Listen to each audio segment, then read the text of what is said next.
के प्रातः काल में ये दीक्षा क्रम और दीक्षा के बारे में केवल 2 या 3 मिनट में आपको समझाऊंगा। इसलिए तुम्हें क्या कर्तव्य है ये भी नहीं समझाऊंगा, तुम्हें क्या करना है ये भी नहीं समझाऊंगा, कि तुम्हें क्या आज्ञा पालन करनी है कुछ नहीं समझाना है। पूरे समस्त संसार के भागवत के शास्त्रों में नहीं, चाहे बाइबल हो, चाहे कुरान हो, चाहे देवदूत का धर्म हो, चाहे और कोई धर्म हो, ये दीक्षा विधान तो प्रत्येक धर्म में, प्रत्येक चिंतन में, प्रत्येक अध्यात्म में है। और दीक्षा का तात्पर्य ऋग्वेद के प्रथम श्लोक में दिया हुआ है। जब चारों वेदों की पहली रचना हुई, ऋग्वेद का एक प्राथमिक मंत्र, प्रारंभिक मंत्र, जहां ऋषियों ने अपनी पहली ध्वनि उच्चरित की, जहां सभ्यता ने पहले अपनी आंख खोली, जब सभ्यता ने एहसास किया कि हम जीवन में सभ्य हैं, जब उन 8 ऋषियों ने उस सिंधु नदी के किनारे जयघोष किया कि जीवन का प्रारंभ और जीवन की पूर्णता क्या है, उन्होंने इस रहस्य को देखना शुरू किया कि क्या जीवन से प्रारंभ कहां से शुरू करें। ये तो जीवन है ही नहीं। अगर तुम इसको जीवन मानते हो कि पैदा होना और बड़े होना जीवन है, तो ये जीवन नहीं है, ये तो पशु जीवन है, मानव जीवन नहीं। और इस दीक्षा के दोनों अक्षरों का विधान करते हुए उन्होंने उस मंत्र की घोषणा की, ओम दध्यो सोवै प्रवै तक्षत्वाम दीर्घौ दीर्घाम पूर्वो प्राधान्य। ये ऋग्वेद का प्रारंभिक मंत्र है, जहां हमारे समस्त ऋषियों ने उस सभ्यता के पहले चरण में सिंधु नदी के किनारे इसका उद्घोष किया, ब्रह्मा ने अपने स्वयं मुंह से। ये ऋग्वेद आपके सामने। और भी वो कर सकता था, लक्ष्मी की आराधना कर सकता था, श्री की आराधना कर सकता था, अपनी बात कह सकता था, नहीं। उसने कहा जीवन की पूर्णता करेंगे, जीवन नहीं है। और जीवन का मतलब है उन दोनों अक्षरों का विवेचन किया। दधियो अपने आप को सौंप देना ही दर्श है। तुम अपने पास रखोगे तो कुछ मिल नहीं सकता, संभव नहीं है। जो कुछ अपने पास है, छल, झूठ, कपट, असत्य, व्यभिचार और अपना जीवन, अपने प्राण, अपनी आत्मा, सब कुछ सौंप देने की क्रिया है, वह विज्ञान है, वह देना है। और तुम ऐसा दे नहीं पा रहे हो। चित्रे और उस मंत्र के मुंह से करना है, पूरे मंत्र का ये पहला चरण, ये पहली बात। अब एक कार्य करें तो 3000 पन्नों में आएगा। फिर 6 का मतलब है आकाश, 2 का मतलब है पृथ्वी।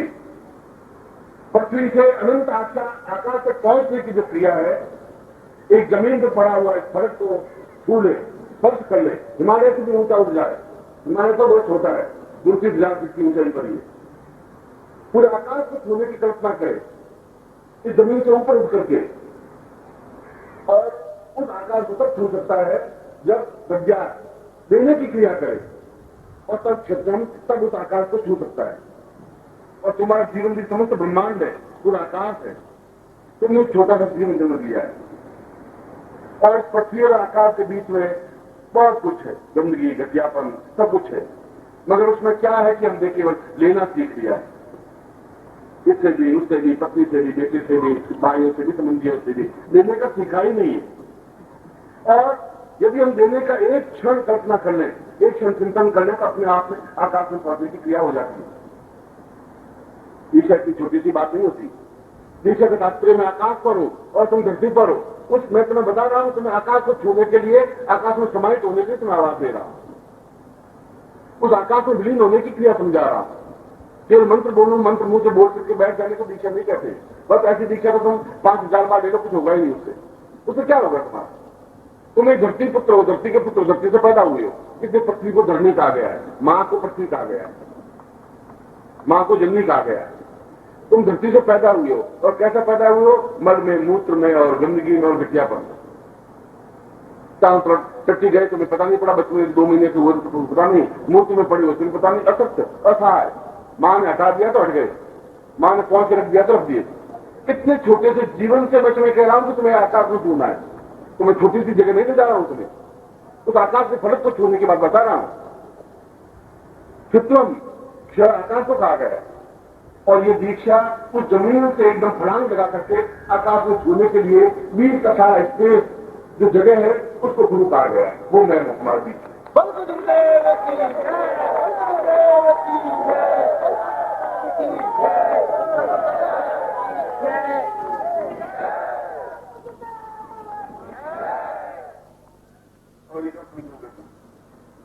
ऐसा कब तुम्हें क्षण आएगा, तुम्हें जमीन को चढ़ो, जमीन से जुड़ा हुआ हूँ, जमीन में घास भी उगती है, जो कांटे भी उगते हैं, जमीन में पशु भी पैदा होते हैं, तो जमीन से खा करके वो भी एक कुत्ते, श्वान, गधे, कई तरह की योनि है, उसमें से एक तुम्हारी भी योनि है। मैं योनि अपने आप में उसी योनि में प्राप्त हो जाऊंगा।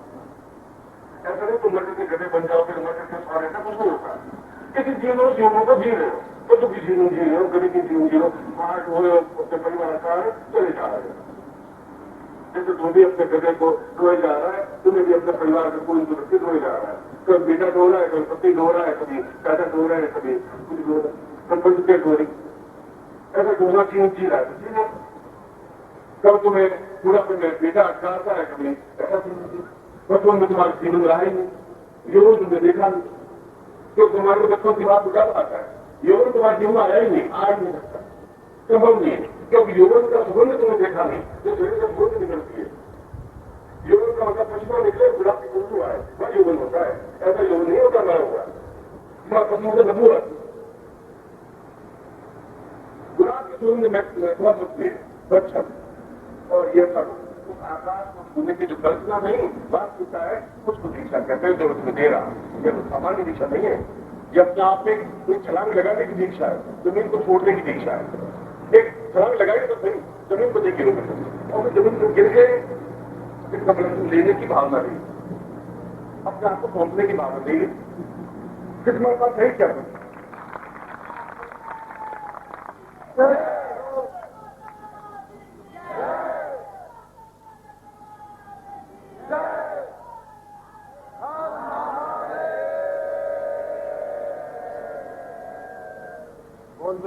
मुझे क्या दे सकते हो?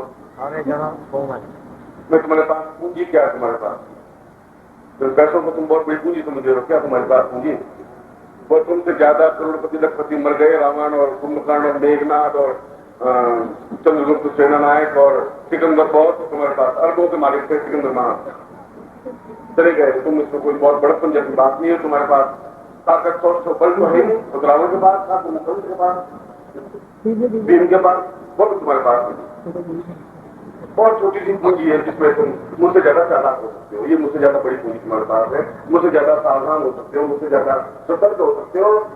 उस पूंजी को मुझे सौंप दो, कोई बात नहीं। तुम्हारा घर, तुम्हारा दूर, तुम्हारा खबर, वह भी आप एक मार सौंप देना, वो भी ले लूंगा तुम्हारा, वह मैं तुम्हें उसको निर्मल कर दूंगा।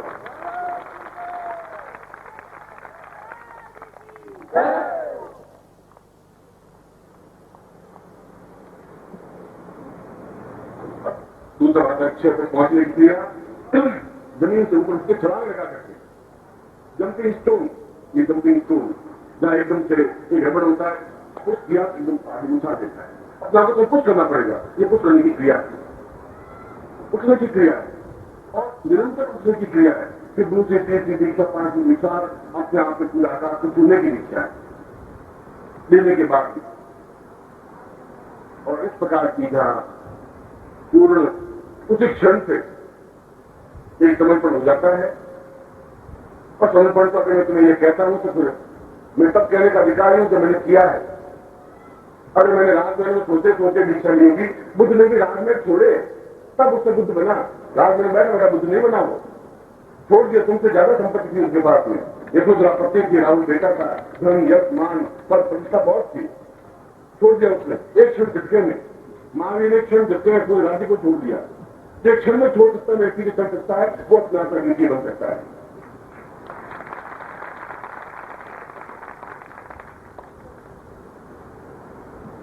एक क्षण तुम्हारे जीवन में आए, एक छोड़ने का भाव आए, छोड़ के देखिए तो उसका आनंद भी देखिए कि कुछ छोड़ने के लिए तुम्हारे पास है नहीं, कुछ पाना ही पाना है। फिर तो तुम्हारे पास है नहीं, तुम खो गए क्या? और इसलिए पूर्ण समर्पण के साथ दीक्षा कीजिए, सब जाकर तुम्हारे पास अपने आप आती रहेगी, आएगी। ये समझिए कि मैं आज अपने जीवन को सौंप रहा हूं, शब्दों से नहीं, फिर जब आके तुम छलांग लगाना तो लगाना है, डूब जाना तो डूब जाना, मैं अपना बिगाड़ू। मैं तुम्हारे पास कल भी तुम्हें कहा था कि जब जीवन में तुम्हारे बचपना में बैठा हो तो मैं जिम्मेवार हूं तुम्हारे जीवन का, तुम्हारे प्राणों का, तुम्हारी आत्मा का, सब कुछ का जीवन का रखवाला हूं, पार लगाऊंगा, छोड़ूंगा नहीं बीच में।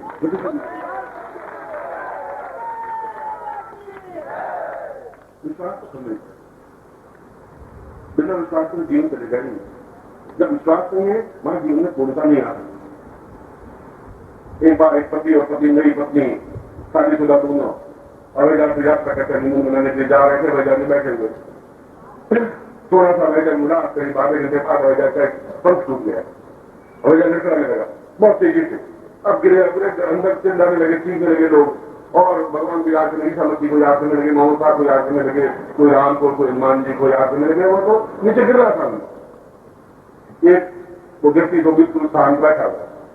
पत्नी हिलाया, तुम करके आए हो, तुम सागर सीख लो, चिल्ला रहे, तुम्हें कुछ हो नहीं रहा, तुम क्या कर रहे हो, तुम्हें कुछ जवाब नहीं हो रही क्या? उसने जेब से चाकू निकाला, राम को दिया चाकू, और पत्नी के गले के ऊपर रख दिया। फिर मेरा क्या करे, पागल है तुम्हें गला काट, तो तुम गला काट ही नहीं सकते मेरा, तुम मेरे पति है। उसने कहा तुझे इतना मेरे पर भरोसा, मुझे भगवान को भरोसा हो, मैं कुछ बिगाड़ नहीं सकता, क्या बिगड़ेगा मेरा? तुझे विश्वास है, तेरा गला नहीं काट सकता, तुझे मार नहीं सकता, भरोसा है नहीं तुझे मेरे ऊपर, कह तब मुझे भगवान भरोसा हो जाए, गिर जाए, बिगड़ जाए, मैं कुछ बिगड़ेगा ही नहीं। तो इतना विश्वास तो मेरे ऊपर करो तो तुम्हारा बिगड़ेगा ही नहीं। विश्वास तो करके देखो तुम, सौंप दो अपना और निश्चिंत हो जाओ और देखो उस जीवन का आनंद देखो तुम, वह जीवन एक मस्ती का जीवन हो जाएगा। एक प्रभु तकल भी मैंने कहा था कि आप नाच पे झूमते हुए चलिए, ये आनंद महोत्सव है, ये गुरु महोत्सव है, मामूली महोत्सव नहीं है, ये तो जीवन का एक विलक्षण महोत्सव है। तुम उसको पकड़े हुए बैठे अपने जीवन को, सौंप के रहे पकड़े बैठे। मैंने अपने आप को समझा था, ये बीज मैं भी एक छोटा तुम्हारा बीज था, बिल्कुल छोटा बीज, मुट्ठी में लगाए, उस जमीन में सौंप के अपने को मिटा दिया, फेंका जाएगा, या तो समाप्त हो जाएंगे या कुछ हो जाएंगे। और बीज उस 8, 15, 20, 25, 40 साल बाद विशाल वृक्ष बना, जिसकी छाया के नीचे लाखों लोग बैठे हुए। और मैं तुम्हारे इस बीज को भी जमीन में बोलना चाहता हूँ, मिला देना चाहता हूँ जमीन में, जहाँ धूप, छाया, गर्मी जो कुछ भी होगी। मैं चाहता हूँ कि विशाल वृक्ष बने, एक एक विशाल वृक्ष बने, जहाँ लाखों लोग तुम्हारे छाया नीचे बैठ सके, आनंद ले सके, सब कुछ। मैं हर बार एक बात कहता हूँ कि मुझे अपने स्वार्थ की बात नहीं कर रहा हूँ, मैं तुम्हें बनाना चाहता हूँ, बात तुम्हारी बात करता हूँ कि तुम्हें ऐसा बनना है, कल तुम इस जमीन को छोड़ोगे, मुझे समझ नहीं आ रहा। और उसके बाद में तो तुम्हारे पास क्या रह पाएगा, वो तुम्हें शांत, तुम्हारे पास एक और कोई बात। ओम परम तत्वाय नारायणाय गुरुभ्यो नमः। ओम ह्रीं मम प्राण देह रोम प्रतिरोम चैतन्य जाग्रय ह्रीं ओम नमः। ओम भूर्भुवः स्वः तत्सवितुर्वरेण्यं भर्गो देवस्य धीमहि धियो यो नः प्रचोदयात्।